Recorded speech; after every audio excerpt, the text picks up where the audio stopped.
Assalamualaikum warahmatullahi wabarakatuh.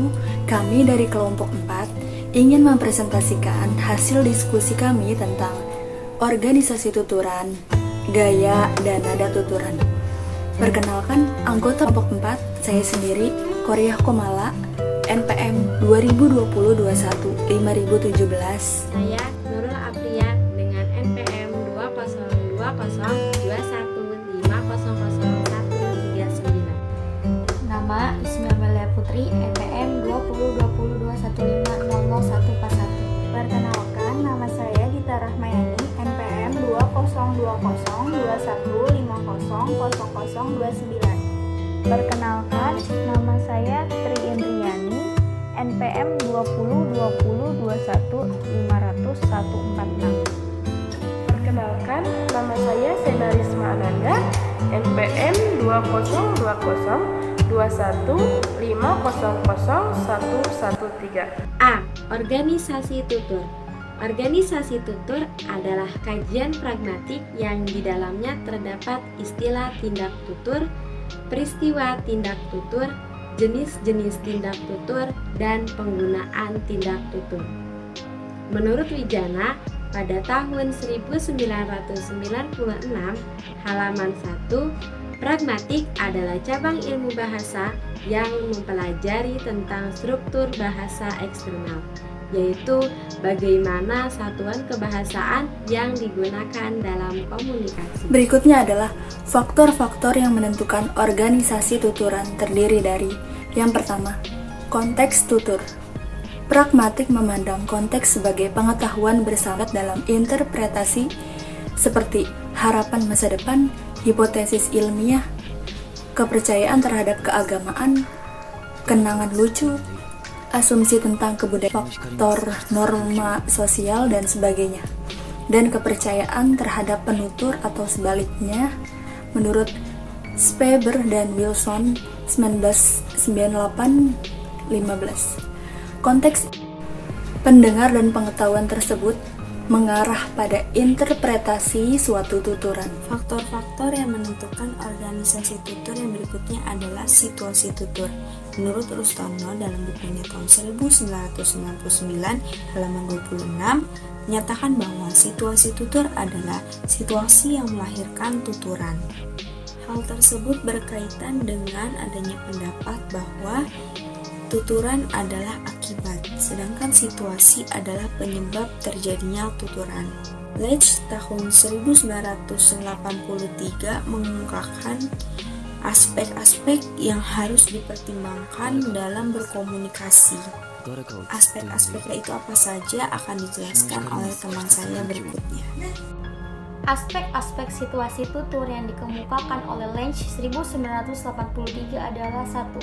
Penutur dan lawan tutur. Penutur dan lawan tutur. Penutur adalah orang yang bertutur, sementara mitra tutur adalah orang yang menjadi sasaran atau kawan penutur. 2. Konteks tutur. Konteks tutur dan konteks tuturan mencakupi aspek fisik atau latar sosial yang relevan dengan tuturan yang terkait. Pada hakikatnya, konteks dalam pragmatis merupakan semua latar belakang pengetahuan background knowledge yang diimplementasikan bersama antara penutur dengan mitra tuturan. 3. Tujuan tuturan. Tujuan tuturan adalah apa yang ingin mencapai peraturan dengan melakukan tindakan bertutur. Yang keempat, ada aspek tuturan sebagai bentuk tindakan atau aktivitas.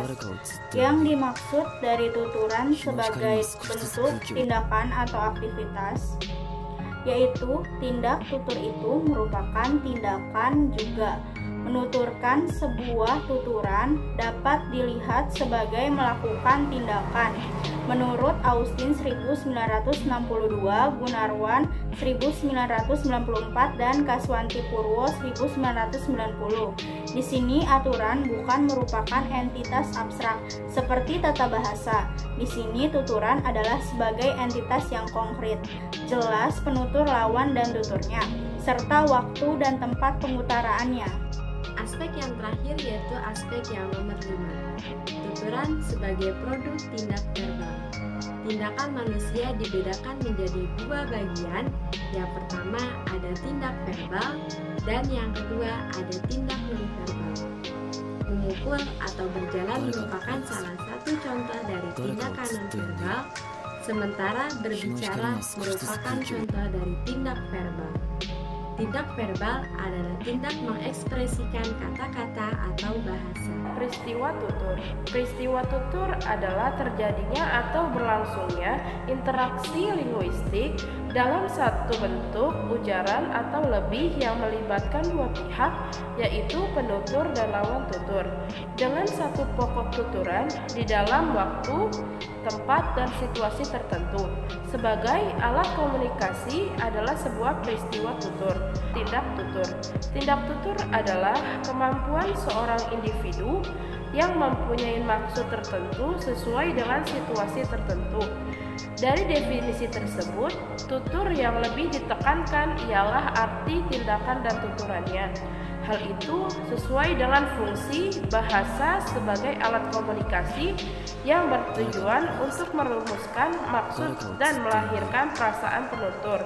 Selain itu, tindak tutur jangan mencakup ekspresi fisiologi (kurung buka), misalnya berterima kasih dan memohon maaf, dan tindak sosial seperti mempengaruhi tingkah laku orang lain, misalnya mengingatkan dan memerintahkan, atau membuat kontak, misalnya berjanji dan memanai.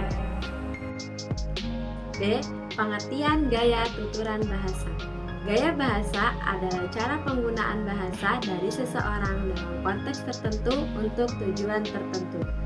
Abrams mengatakan bahwa gaya bahasa adalah cara pengucapan bahasa dalam prosa atau bagaimana seorang pengarang mengungkapkan sesuatu yang akan dikemukakan.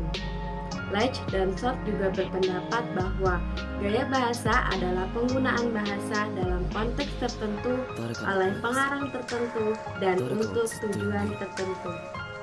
Selanjutnya ada gaya tuturan atau berbicara. Gaya tuturan memiliki 4 hal yang harus diperhatikan. Yang pertama, memiliki kemauan atau maksud yang ingin disampaikan kepada orang lain, baik pikiran maupun opini.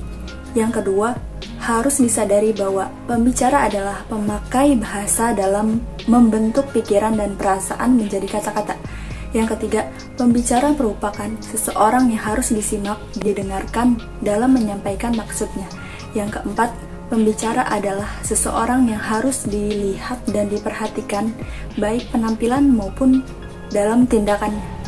Ekspresi fisik, ucapan, dan lagu memegang peran penting terhadap keberhasilan seseorang dalam berbicara di depan umum. Yang dimaksud dengan ekspresi fisik adalah bagaimana sikap, gerakan, dan mimik pembicara di depan pendengar, sesuaikan dengan maksud yang ingin disampaikan.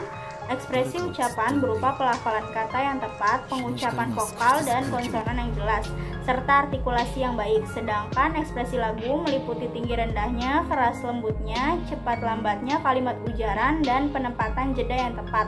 Apabila ketiga macam ekspresi ini dapat terpenuhi oleh seorang pembicara, akan menumbuhkan pandangan dan penilaian yang meyakinkan dari pendengar. Yang berikutnya yaitu adalah nada tutur.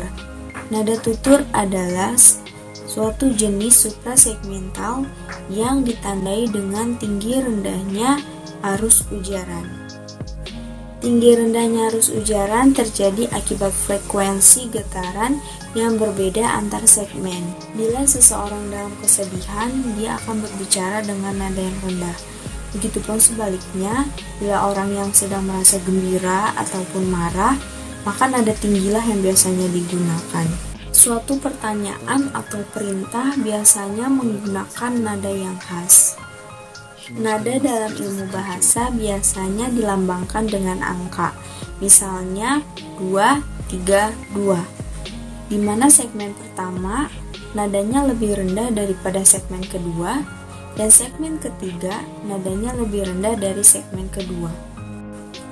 Dengan nada yang berbeda, bidang arti yang dimasukkannya pun akan berbeda. Jenis nada tutur. 1. Tuturan langsung adalah informasi secara lisan diperoleh dari narasumber secara langsung.